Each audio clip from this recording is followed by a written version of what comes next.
Hi everyone, welcome to our channel. I'm Kate. I'm Stephanie. This is Gemma, and together with you, we are Three Heads. Today we're talking all things self-care, so it's appropriate that Gemma has decided to show up today.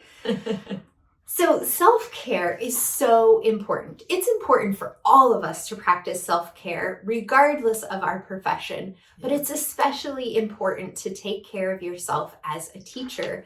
As a teacher, you spend the majority of your time taking care of someone else. You need to take care of you because I hate to say it, but there's not a lot of care coming in the direction of teachers. Unless you have a truly fantastic administrator or administrative staff, your work is often going unappreciated. And speaking from experience, if you don't take care of yourself, you're going to hit bottom at some point and you're going to have to take care of yourself in far more destructive ways or disruptive ways, I guess, than if you had taken care of yourself all along. Right.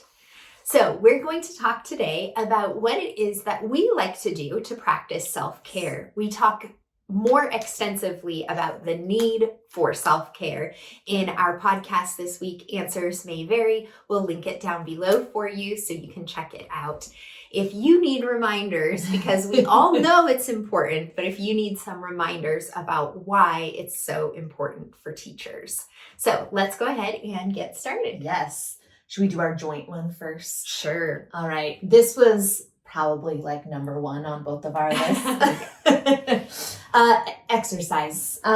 We both bought Pelotons during the pandemic, and that quickly became the preferred. I'm a member of Robin's Wolfpack. But just even if you're not going to buy a Peloton, which, we want them to sponsor us and you should buy a Peloton. But even if you don't, finding that time that there's not you read it everywhere. And it's funny because for years I felt I go for walks, I'm a pretty active person. And when I actually did real exercise for 20 minutes a day, I was like, oh, this is different. And I can feel it now when I don't. Sure. Yeah. I've always done some sort of workout of varying costs over my teaching career. It's just so important that you have that time for yourself and that you invest in yourself. When you're taking care of your body, you are sending the message to yourself and to those around you that you are worth spending time on. And so, yes, I'm going to have to leave school early for this, workout class, or I'm not going to be able to do this right now because I'm going to be working out. So I'm going to get up early so I can work out. Yeah, it's something that you need to prioritize doing. As somebody who has always worked out, I will say that you need to find the time that works best for you. For me, doing my workouts after work was really challenging because I would easily get distracted. I would easily get discouraged. I would feel like, oh, I had a bad day at school. I don't want to go home and work out. Or hopefully, if I had a bad day at school, I would want to go home and work out. But maybe I had to stay after school to talk to somebody about what had happened. And so for me, it was too easy to push things to the side when I would do it after school, except when I did for a while have a trainer. That was super helpful. If you are somebody who struggles to work out, that might be a good investment for you to just get started, because when you have an appointment with somebody, you're going to show up to that appointment, right? You're not going to blow off the appointment and waste that money. Right. But I found for myself, working out first thing when I get up, that is literally, well, not literally, after, I go to the bathroom and stuff. Then the first thing I do is work out. So I don't even have a chance to get distracted. I'm doing the workout first. I feel better. having gotten that out of the way, and then I don't even have to think about it again for the rest of the day. And it is good to experiment because, to experiment with types of workouts, because until I landed on the Peloton, I would try something and then just lose interest. And then I'd try something, and I was really nervous to buy the bike because I was afraid I would give up again. And we're at 55 weeks, so yay. But no, it's also helpful just timing wise, because I'm the opposite of Kate. I would much rather work out in the afternoon. My body's awake. I do a better job. It helps clear my brain out a little bit more. But like she said, if I save it for the afternoon, I won't do it. I mean, when I'm teaching, because it's like just one thing happens, you're tired. But then it was funny because I was trying to do it like she did first thing, and I was struggling because I was like, my body is not ready. So I started having breakfast first and then getting on the bike and going straight to the shower. And it made a difference. I was just a little more awake, a little bit more able to be happy with my performance. Yeah, so before you give up on something, maybe try a few different variations of it can often be helpful. Yeah. So another thing that I do is I learn to set non-negotiables in my schedule. I learn to say, I have a therapy appointment, and that is not something I'm going to eat into with, I'm not going to let that get, pushed off because I have to stay at work late for a meeting, that sort of thing.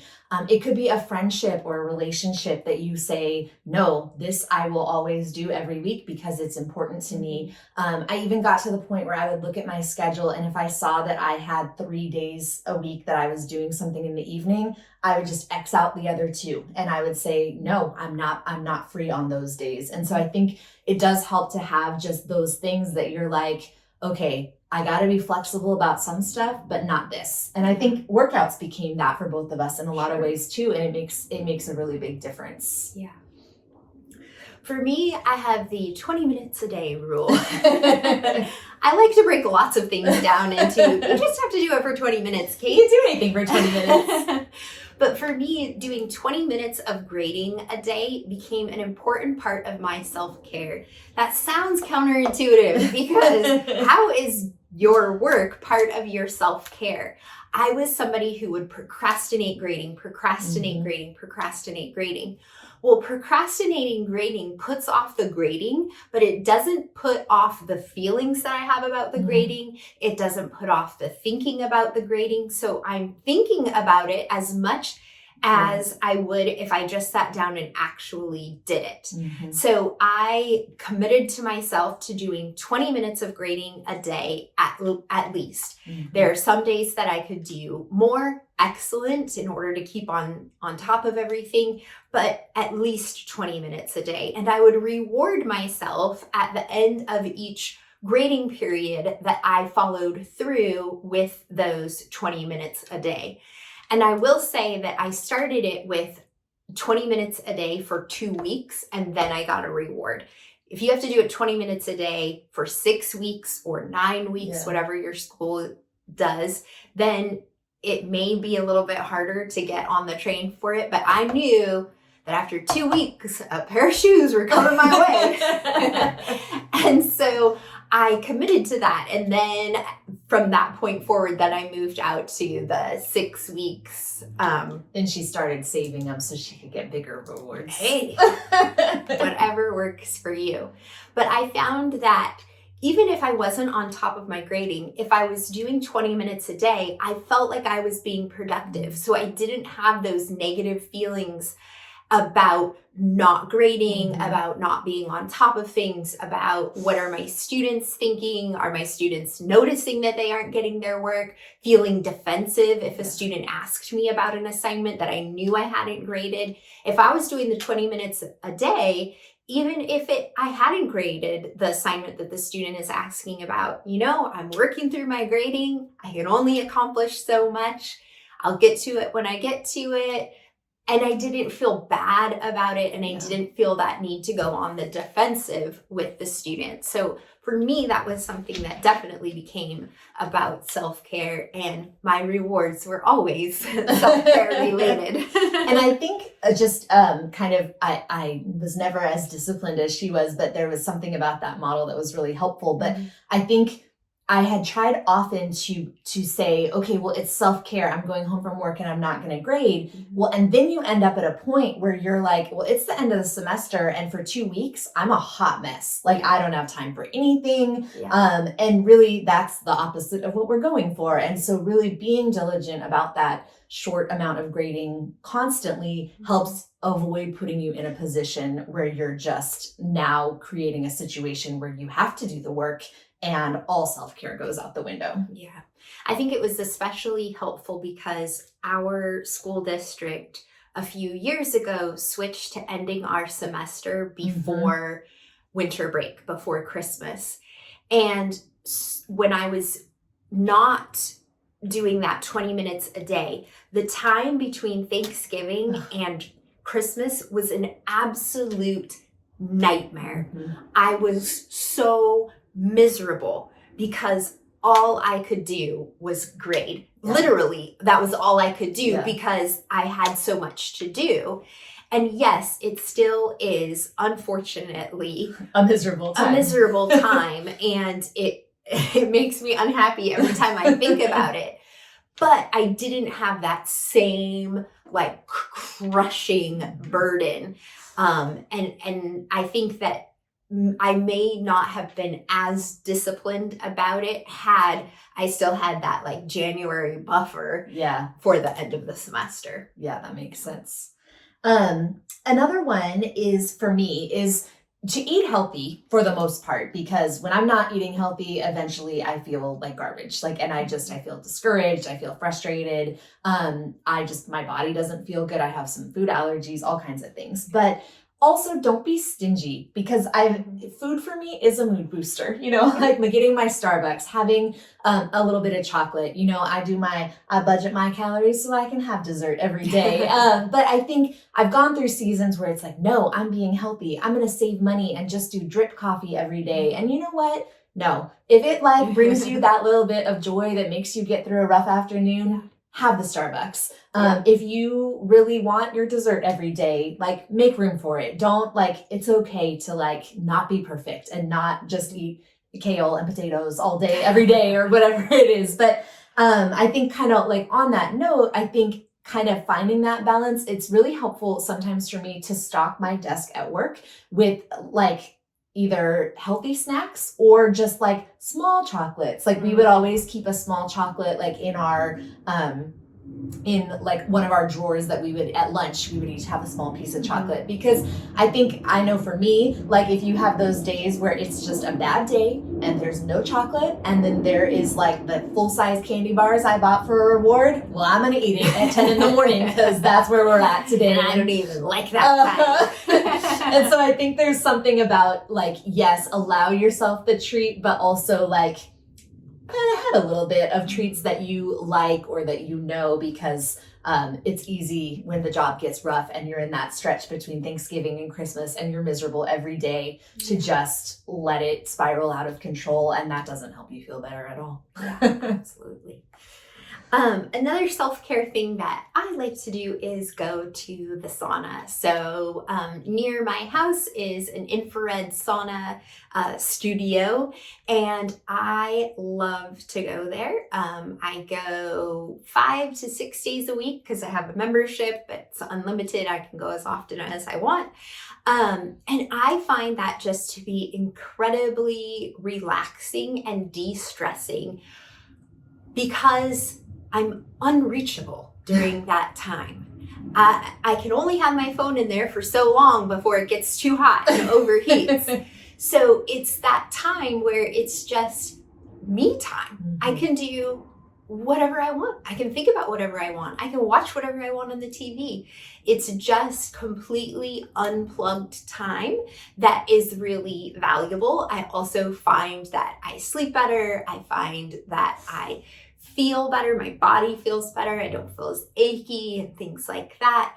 But whatever sort of equivalent for you, where it's not necessarily a workout, because that taps into a different element of it, but something that feels relaxing to you. If you like to meditate or you like to do yoga, the relaxing kind, not the workout kind, then that would be sort of the equivalent for you if infrared sauna is not for you. Yeah. Massages, that was my version of the sauna, though not daily. I would love that.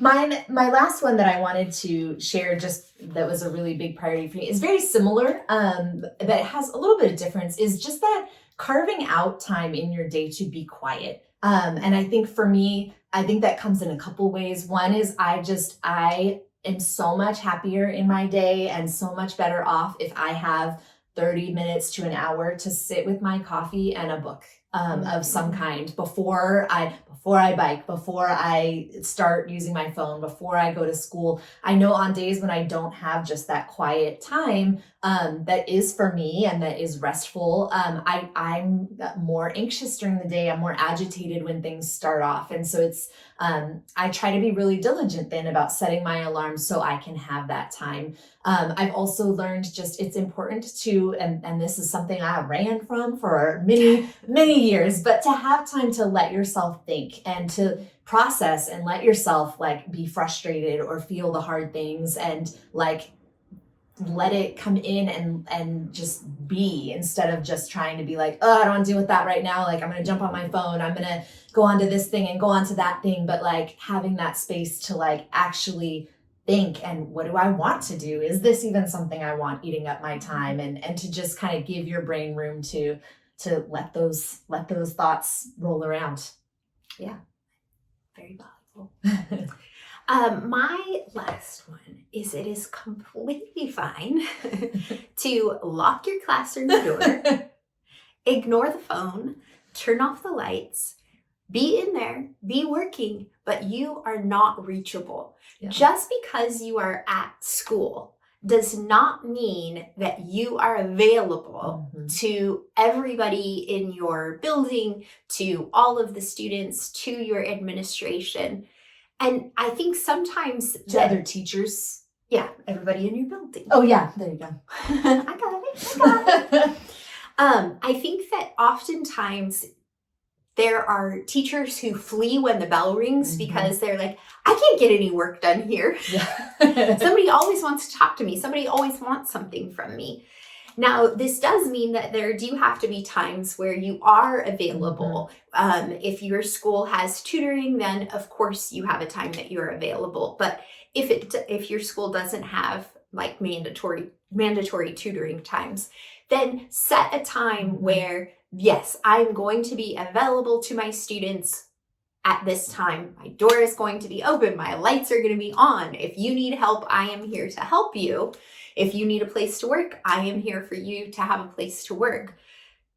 If you do that, then you also have the right, not the privilege, but the right to say there are times where I am not unlocking this door, where I am not answering this phone, where I am here and working, but I'm here and working for me. This is the equivalent of me being at home. You couldn't come, call me at home and tell me I have to sub this class. You couldn't, drop by my house and ask me these questions. So it will allow you to feel like you can be at school and be in control. Because I think a lot of times teachers have a tendency to feel that as soon as we step onto campus, we're on. There's somebody in the parking lot who's talking to you. There's somebody as you're trying to unlock your door who's talking to you. There's somebody as you're waiting in line to go to the bathroom who's trying to talk to you. Well, and you don't even get to choose when you go to the bathroom. No. A bell will tell you, and how fast your colleagues get there will tell you when you get to go to the bathroom. And so I think we have a tendency to start to perceive our workplace as a negative place.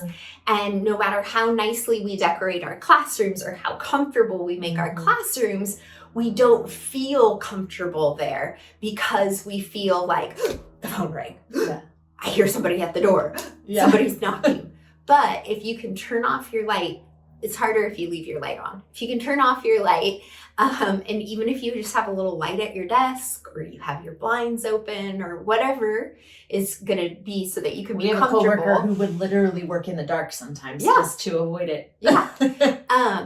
then when that knock happens, you're going to be like, you can knock all you want. I'm not answering the door. If Yeah. it's something that's super important, I'm sure somebody will be unlocking that door Yeah. and coming in, so that you feel that element of, I have control of this situation. I think it's really valuable, and it's something that I found to be necessary to keep my peace of mind at school. Yeah. So hopefully you have an idea that you can take with you back to your school site, to your home, to your sense of well-being. If you have a fantastic self-care tip, we would love to hear about it in the comments down below. We can share those with one another. And we all need to be hearing those. Absolutely. And that it's okay to need that, to take that time. We will be sure to chat with you again soon. Bye. Bye.